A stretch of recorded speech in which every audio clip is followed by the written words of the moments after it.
Assertion reasoning आज हम करेंगे डिटर्मिनेंट्स के। असर्शन है, हमें मैट्रिसेस ए दी है और असर्शन में क्या है, determinant of A is real.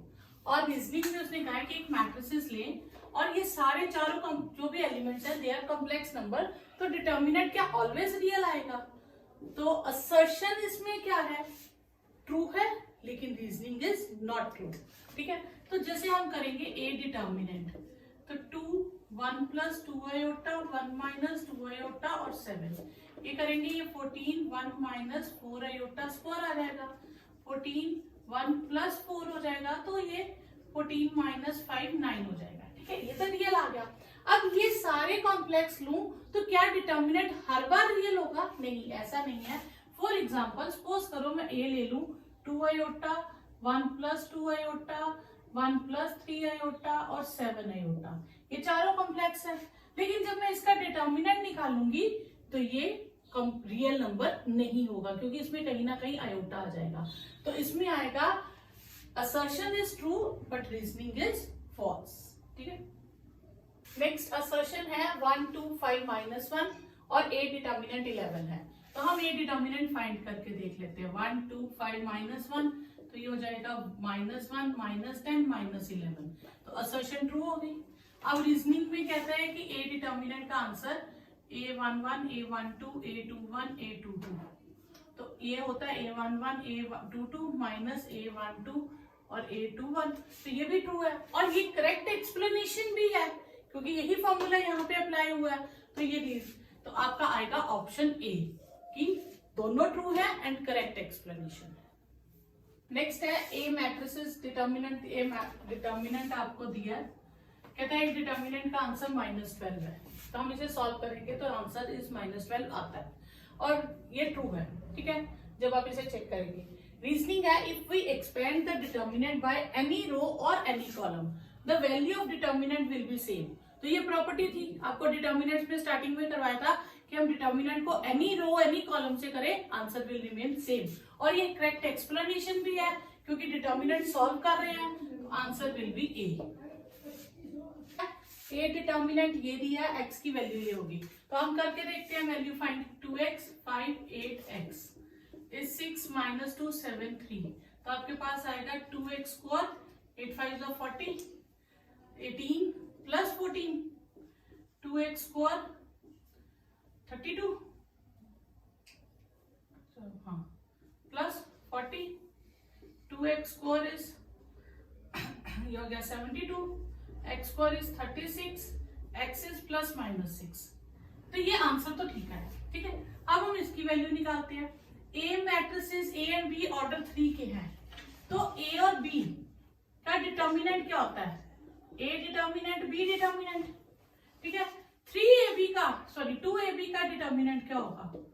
2 जो है 3 टाइम्स आ जाएगा। ठीक है, जितना इसका ऑर्डर होता है, ऑर्डर 3 है तो कांस्टेंट उतनी बार आ जाता है। और ए डिटर्मिनेंट एक आएगा, एक बी डिटर्मिनेंट आएगा। ये नहीं है कि आप 2 को ए के साथ भी लिखे बी के साथ भी लिखे। तो 8 into 4 into 6 that is 192, दोनों आंसर्स करेक्ट है। तो क्या इन दोनों में कोई लिंक है? नहीं, तो आपका ऑप्शन आ जाएगा B, assertion and reasoning both are correct but it is not good explanation, correct explanation for that. Question है determinant of a skew symmetric matrix of order 3 is 0। ये क्या है? ये ट्रू है, क्योंकि ऑर्डर 3 है। ऑड ऑर्डर की skew symmetric matrix हो तो उसका डिटर्मिनेंट 0 होता है, ये आप याद रखेंगे। फिर एनी मैट्रिसेस ए ट्रांसपोज का डिटर्मिनेंट तो ए डिटर्मिनेंट होता है, तो क्या माइनस ए ट्रांसपोज का डिटर्मिनेंट माइनस ए होता है? तो ये फॉल्स है, ये ऐसा नहीं है। क्यों? क्योंकि अब माइनस ए ट्रांसपोज, जैसे हमने अभी किया था के ए ट्रांसपोज के ए डिटर्मिनेंट, तो ए किस ऑर्डर का उस पर डिपेंड करता है। ए का ऑर्डर n है तो k रेज़ टू पर n आता है। अब यहीं पे अगर सपोज करो, इसको मैं लिख लेती हूँ -1 into a डिटर्मिनेंट सपोज।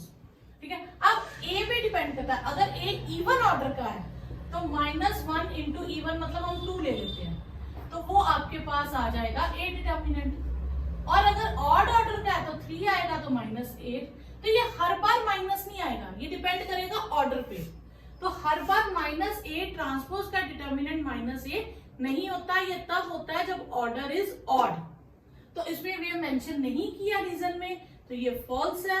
तो assertion is true, reason is false, तो आपके पास ऑप्शन आ जाएगी C. 3 points A, B plus C, B, C plus A and C, A plus B. ये 3 पॉइंट्स हैं, हमें शो करना है ये कोलिनियर है। तो कोलिनियर के लिए हम क्या करते हैं, हम डिटर्मिनेंट फाइंड करते हैं। और ये आपने क्वेश्चन करा है 4.2 एक्सरसाइज में, इसमें आपने शो किया था कि 3 पॉइंट्स आर कोलिनियर और इसका डिटर्मिनेंट आपने पूरा सॉल्व किया था तो 0 आया था। वही यहाँ पे कह रहा है area of triangle with 3 collinear points. 3 points collinear है। अब पॉइंट्स कोलिनियर है तो ट्राइंगल ही नहीं बनेगी, ट्राइंगल नहीं होगी तो एरिया विल बी 0। तो ये दोनों ट्रू हो गए और ये इसी का करेक्ट एक्सप्लेनेशन हो गया। तो आपके पास ऑप्शन आ जाएगी ए। नेक्स्ट है the equation of line joining this and this is this. ठीक है, 1 3 0 0। तो इक्वेशन ऑफ लाइन है तो 2 पॉइंट्स लेंगे 1 3 2 0 0 और थर्ड पॉइंट हम लेते हैं एक्स वाई विद 1 1 1 इज 0। ठीक है, अब हम इसे सॉल्व करेंगे। -3 के साथ 0 1 x1, फिर 1 के साथ 0 0 x5। हमारे पास आ जाएगा -y -3x, x with -3 and 0। -y is equal to 3x, तो ये +3x हो जाएगा, उधर जाके माइनस हो जाएगा, तो y is equal to 3x। तो ये आपकी ये तो करेक्ट है। एरिया ऑफ ट्राइंगल का ये फॉर्मूला होता है? नहीं, उसमें एरिया ऑफ ट्राइंगल में हाफ और डिटर्मिनेंट आता है। तो ये फॉल्स हो गया, ये ट्रू है, तो आपके पास आएगा सी ऑप्शन। अब है माइनर ऑफ एन डिटर्मिनेंट, ठीक है, of order n greater than और इक्वल टू 2 है। सपोज करो मैं 3 वाली लेती हूँ, 1 2 3 3 1 2 1 4 7, कुछ भी ले लिया। अब मैंने इसका माइनर निकालना है। सपोज करो मैंने 1 का माइनर निकालना है, तो 1 का माइनर मतलब ये रो ये कॉलम छोड़ दूंगी, ये डिटर्मिनेंट बचेगा 1 2 4 7। ये डिटर्मिनेंट किस ऑर्डर का आया? 2 ऑर्डर का। मैट्रिसेस थी 3 ऑर्डर की, 3 by 3। जो माइनर का डिटर्मिनेंट आया वो 2 by 2 ऑर्डर का आया। यानी कि माइनर का डिटर्मिनेंट हमेशा क्या होता है, जो मैट्रिक्स जो डिटर्मिनेंट दिया उसके ऑर्डर से एक स्टेप कम। तो इसमें उसने कहा है कि जो मैट्रिक्स डिटर्मिनेंट है वो ऑर्डर n का है, उसका माइनर भी ऑर्डर n का होगा, तो दैट इज फॉल्स। उसका ऑर्डर जो होगा वो n-1 ऑर्डर का होगा, उसका माइनर। ठीक है, तो ये आपके पास क्या हो गया, फॉल्स स्टेटमेंट हो गई। तो असर्शन फॉल्स है, तो आपके पास ऑप्शन कौन सी आ गई, असर्शन इज फॉल्स। तो फिर आपके पास फोर्थ ऑप्शन आ गई, सी डी आ गई। नेक्स्ट आपके पास ए मैट्रिसेस दी है, उसमें क्या चेक करो सिंगुलर है। तो सिंगुलर हम कैसे चेक करते हैं, जो मैट्रिसेस दी होती है हम उसका डिटर्मिनेंट फाइंड करते हैं। तो दैट विल बी 8 - 8 0 आ गया। तो जिसका डिटर्मिनेंट 0 होता है वो सिंगुलर मैट्रिक्स होती है। तो ये ट्रू है और ये उसकी करेक्ट एक्सप्लेनेशन हो गई। तो आपके पास ऑप्शन आ गई ए। नेक्स्ट है डिटर्मिनेंट का फॉर्मूला है A11 A11 A12 A capital A adjoint cofactor A12 element A13 and cofactor A13। तो वेयर Aij इज कोफैक्टर। ठीक है, तो डिटर्मिनेंट का फॉर्मूला तो यही होता है, यही उसने लिखा है, सम ऑफ द प्रोडक्ट्स। सम तो करना है लेकिन प्रोडक्ट्स का सम करना है, और प्रोडक्ट्स क्या लेने हैं, कोई भी रो ले लो, कोई भी कॉलम ले लो और उसी के कोफैक्टर से मल्टीप्लाई कर दो। तो दोनों ही ट्रू हो गई और करेक्ट एक्सप्लेनेशन भी हो गई। तो ये आपके पास क्या आ जाएगी, ऑप्शन ए। नेक्स्ट है असर्शन दिया, ए मैट्रिसेस दिया और उसने कहा that A determinant is 0, show करो। हमने इसे चेक करके देखा तो ए डिटर्मिनेंट 0 आ रहा है। ठीक है, एडजॉइंट ऑफ ए का डिटर्मिनेंट क्या होता है, ए डिटर्मिनेंट पावर n-1। तो हम क्या करेंगे, ये सही है क्योंकि ये फॉर्मूले मैंने आपको लिखवाए थे, आप मेरी पिछली वीडियोस में देख सकते हैं। तो ए डिटर्मिनेंट का क्या हो गया, n-1। तो असर्शन भी ट्रू है, रीजन भी ट्रू है, बट ये करेक्ट एक्सप्लेनेशन नहीं है क्योंकि इसमें कहीं भी डिटर्मिनेंट सॉल्व करने का मेथड नहीं बताया। ठीक है, तो इसमें आपके पास ऑप्शन आएगी बी। नेक्स्ट क्वेश्चन है असर्शन है adjoint of A is a when A is 2 cross 2। ठीक है, तो अब एडजॉइंट ऑफ ए का ऑर्डर क्या होता है, ए डिटर्मिनेंट की पावर n-2 इंटू ए। ठीक है, और ए डिटर्मिनेंट की पावर n-2 करें तो 2 - 2, ए डिटर्मिनेंट की पावर 0, तो वो ए ही आ गया। ठीक है, और इसमें फॉर्मूला क्या होता है, एडजॉइंट ऑफ ए डिटर्मिनेंट क्या होता है, ए डिटर्मिनेंट की पावर n-1। तो ए डिटर्मिनेंट की पावर 2 माइनस 1, तो ए डिटर्मिनेंट के इक्वल आ गया, तो दोनों ट्रू हो गए और ये फॉर्मूला भी यूज हो गया। अब हुआ इसका करेक्ट एक्सप्लेनेशन तो नहीं बनी, तो इसका ऑप्शन बी आ जाएगा आपके पास। 13th क्वेश्चन है ए गिवन है then A inverse is this. तो हम चेक करेंगे ए में करेक्ट है ये ए इनवर्स या नहीं। ठीक है, ए गिवन है तो ए डिटर्मिनेंट क्या आएगा हमारे पास 6 2 माइनस 2 4 3, क्या आ जाएगा 6 प्लस 8 14, और ए इनवर्स क्या हो जाएगा एडजॉइंट ऑफ ए और 1/14, और एडजॉइंट ऑफ ए कैसे निकालेंगे 3 2 और इनके साइन चेंज हो जाएंगे, ये पोजीशन चेंज होती है इनके साइन चेंज, तो ये तो फॉल्स हो गया। अब इसका निकालेंगे ए, चेक करेंगे दोनों क्या है ट्रू है फॉल्स है। इसका डिटर्मिनेंट फाइंड करेंगे तो -2 प्लस 15 तो 13 आ गया, और ए इनवर्स आ जाएगा 1/13। एडजॉइंट फाइंड करेंगे, इनकी पोजीशन चेंज कर देंगे 2 - 1 और इनके साइन चेंज कर देंगे, तो यही चीज आ जाएगी जब 13 को सबके नीचे लिखेंगे। तो assertion is false, reason is true, तो इसका आंसर आपके पास ऑप्शन आ जाएगी डी। नेक्स्ट है A is order 3x3 non singular matrix है, और हमें चेक करना है A inverse adjoint of A का डिटर्मिनेंट क्या होगा।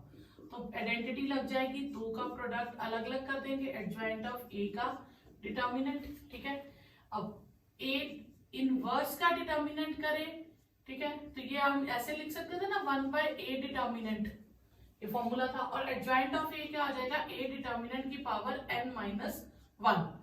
n कितना है इसमें 3x3, तो 3 - 1, तो ये आ जाएगा 1/a determinant into a determinant square, ये कट गया, आपके पास आ गया a डिटर्मिनेंट, तो ये तो ट्रू है।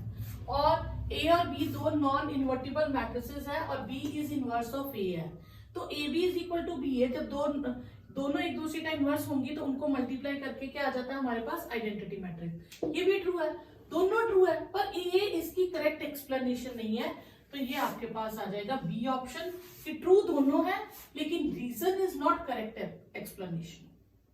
नेक्स्ट है द सिस्टम ऑफ इक्वेशंस, दो इक्वेशंस दी हैं हैज यूनिक सॉल्यूशन दिस।